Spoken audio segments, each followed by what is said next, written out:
নমস্কার বন্ধুরা, অনেক দিন পর আবার একটা ঘোরার ভিডিও আপলোড করছি। কলকাতা থেকে একদিনের ছোট্ট ছুটিতে চলে এসেছি ফলতা।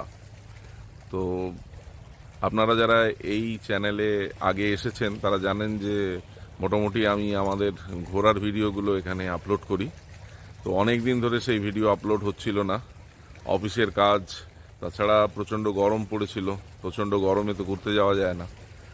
আর তার পাশাপাশি লেখালেখি এবং পুজোর পত্রিকায় লেখা দেওয়ার একটা তাড়া ছিল। বিভিন্ন কাজে আর যাওয়া হয়নি, প্রায় হাঁপিয়ে উঠেছিলাম।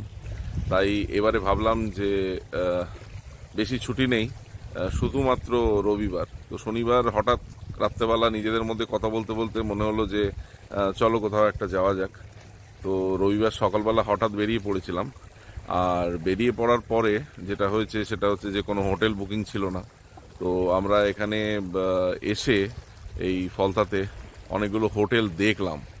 তো দেখে তারপরে শেষমেশ এই রাজহান্স হোটেল রাজহান্স এটাই পছন্দ হলো। কারণ এই হোটেলের রুম থেকে বসে বিশাল বড় গঙ্গা আপনারা দেখতে পাচ্ছেন। গঙ্গা এখানে বিশাল বড়, তো এই বিশাল বড় গঙ্গা দেখা যায় রুমে বসে। ফলতায় অনেক হোটেলই রয়েছে, আমরা দেখলাম বেশ কয়েকটা, কিন্তু কোনো হোটেলেরই জানলা দিয়ে নদীর এত সুন্দর ভিউ দেখতে পেলাম না। তাই শেষমেশ এই হোটেলটাই পছন্দ করলাম।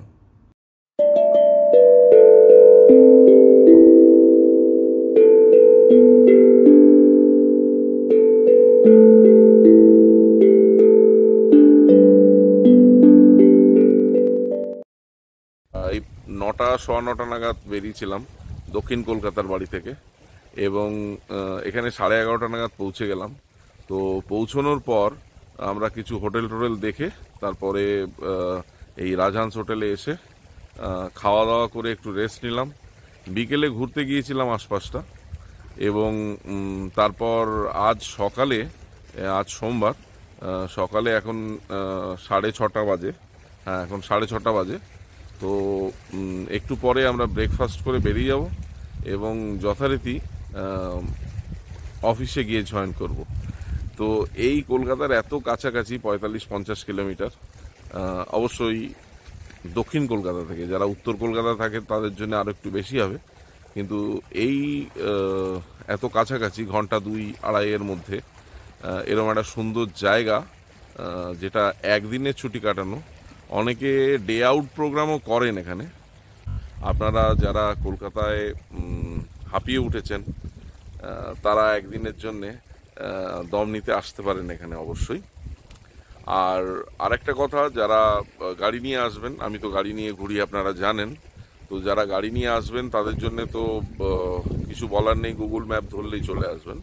আর যারা গাড়ি নিয়ে আসতে চান না তাদের জন্য বলবো যে বাবুঘাট থেকে 83 নম্বর বাসটা এখানে আসে। এবারেও আরেকটা বাস আছে SD9, তো এই বাসে করে আপনি চলে আসতে পারেন। এসে ফলতায় নেমে সেখান থেকে নূরপুর বলে একটি জায়গা আছে, নূরপুর পর্যন্ত SD9 আসে। তো সেখানে নেমে আপনি আপনার হোটেলে টোটো বা অটো করে চলে যেতে পারেন। তো যোগাযোগ ব্যবস্থা খুবই ভালো। চলুন কালকে আমরা এখানে এসে কি কি দেখলাম সেইগুলো একটু পরপর আপনাদের দেখাই। আর আরেকটা কথা হচ্ছে যে এখানে আরও কিছু দেখার জায়গা ছিল। আমার খুব ইন্টারেস্টিং একটা জিনিস ছিল, সেটা হচ্ছে গঙ্গার পাড়ের একটা শ্মশান, কিন্তু সেটা কালকে সন্ধে হয়ে গেছিলো বলে আর যাওয়া হয়নি। এরপরে যেদিন আসবো তখন সেই শ্মশানটা ঘুরবো, এবং তা বাদেও আরও কিছু ছোট ছোট জায়গা আছে যেগুলো খুবই ভালো, এবং নদীর পাড়ে কয়েকটি জায়গা আছে গাছপালা দিয়ে এমন সুন্দর যে ছবি তুললে মনে হবে যে আপনি অনেক দূরে চলে এসছেন কোথাও। তো সেটা দেখা যাবে। এই আমার পেছনে এখন যে দেখতে পাচ্ছেন, এখন ভাটার সময়, সেই জন্য জায়গাটা জলটা নেমে গেছে, সেই জন্য নিচে এত দূর পর্যন্ত নামা সম্ভব হয়েছে। আর তা না হলে এখানে কিন্তু জোয়ারের জল ভরে যেত। তো আপনারা পুরো ভিডিওটা দেখতে থাকুন, আর অবশ্যই চ্যানেলটি সাবস্ক্রাইব করে সঙ্গে থাকবেন, এবং ভালো লাগলে নিশ্চয়ই লাইক করবেন, বন্ধুদের বলবেন। আপনারা চাইলে গুগলে হোটেল রাজহান্স ফলতার নাম্বার দেখে ফোন করে বুকিং করেও চলে আসতে পারেন। আমরা অবশ্য এবার বুকিং করে আসিনি। 4 তলার 402 নম্বর রুমটা ডিলাক্স রুম। আমাদের থেকে ভাড়া নিয়েছিল 2500 টাকা, ব্রেকফাস্ট সহ। অবশ্য এই টাকাটা আমার ধারণা খানিকটা কথাবার্তা বলে নেওয়া যেতে পারে। হোটেলের চত্বরটা বিশাল বড়, আর তার মধ্যে একটা কালী মন্দিরও রয়েছে। পার্কিংয়ের প্রচুর জায়গা এখানে, বেশ খোলামেলা, এবং হোটেলের এই গেটটা পেরোলেই উল্টো দিকে তাদের নিজস্ব একটা পার্ক রয়েছে গঙ্গার সামনে। আপনি চাইলে এই পার্কে মর্নিং ওয়াক করতে পারেন, কিংবা বিকেলবেলা বসে গঙ্গার শোভা উপভোগ করতে পারেন। যারা খুব বেশি ছোটাছুটি করতে আগ্রহী নন, শুধুমাত্র একটা নিরালায় ছুটি কাটাতে আগ্রহী, এই হোটেলটা তাদের জন্য বেশ ভালো বলেই আমার মনে হয়। আমরা বিকেলবেলা হোটেল থেকে 3 কিলোমিটার দূরে গিয়েছিলাম নূরপুর লঞ্চ ঘাটে। এখান থেকে প্রতি ঘন্টায় লঞ্চ যাচ্ছে গাদিয়াড়া এবং গদখালিতে। আমাদের হাতে সময় ছিল না, কিন্তু আপনার যদি হাতে সময় থাকে তাহলে লঞ্চ ঘাটে গাড়ি রেখে আপনি 10 টাকা লঞ্চ ভাড়া দিয়ে ঘুরে আসতে পারেন গাদিয়াড়া কিংবা গদখালি থেকে। অনেকটা গঙ্গা ভ্রমণ হয়ে যাবে অল্প পয়সায়। সূর্যটা ধীরে ধীরে গঙ্গার জলে ডুবে যাবে একটু পরেই। অনেকটা দূরে দেখা যাচ্ছে ছোট্ট একটা লঞ্চ আসছে। লঞ্চটা আসছে গদখালি থেকে। এখানে লোকজন নামিয়ে আবার লোকজন নিয়ে গদখালিতে ফিরে যাবে। চলুন আমরা একটু লঞ্চ ঘাটের দিকে এগিয়ে যাই। এখানে প্রচুর হাওয়া, তাই দাঁড়িয়ে থাকতে মন্দ লাগছে না। লঞ্চ ঘাটটা নতুন তৈরি হয়েছে, তাই আরও ভালো লাগছে। লঞ্চ এসে পৌঁছেছে। এবার লোকজনের নামা ওঠার ব্যস্ততা। আমাদের কোনো ব্যস্ততা নেই, আমরা দূর থেকে দাঁড়িয়ে দাঁড়িয়ে মানুষের ব্যস্ততা দেখলাম শুধু। ছোট্ট লঞ্চ ঘাট, ডুবে যাওয়া সূর্য, আর অশান্ত নদীর চল। কলকাতা থেকে একদিনের ছুটি কাটাতে এসে আজ বিকেলবেলা বড়ই সুন্দর লাগছে এই জায়গাটা। এই লঞ্চে যারা উঠলেন না তারা অপেক্ষা করছেন এর পরে গাদিয়াড়া যাওয়ার লঞ্চ। সন্ধ্যে 7টার পর লঞ্চ চলাচল বন্ধ হয়ে যাবে।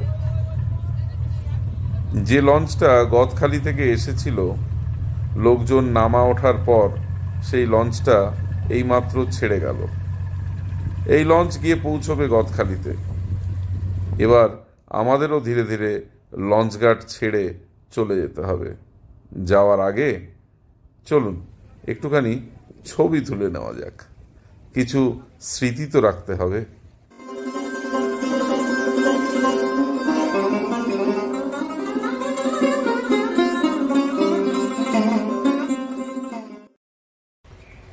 আমরা শহরের কোলাহল থেকে এসেছি। ছুটি শেষ হলে আবার সেই কোলাহলেই ফিরে যাব। সঙ্গে করে নিয়ে যাব গঙ্গার জলের শব্দ, মালবাহী এই জলযানের দৃশ্য, নদীর পাড়ের আরও সব টুকিটাকি স্মৃতি। এই ছবি, এই ভিডিও দেখলে বারবার মনে পড়বে একদিন গিয়েছিলাম, যখন কাজের চাপে কোথাও যেতে পারবো না, তখন এই স্মৃতি আর এই ছবির ডানায় ভর দিয়ে আমরা আবার এখানে ফিরে আসব। ভিডিওটি ভালো লাগলে লাইক করবেন, বন্ধুদের জানাবেন, এবং সম্ভব হলে অবশ্যই এখান থেকে ঘুরে যাবেন। চ্যানেলটি সাবস্ক্রাইব করে সঙ্গে থাকবেন এই প্রত্যাশায় বিদায় নিচ্ছি। চলুন, টাটা।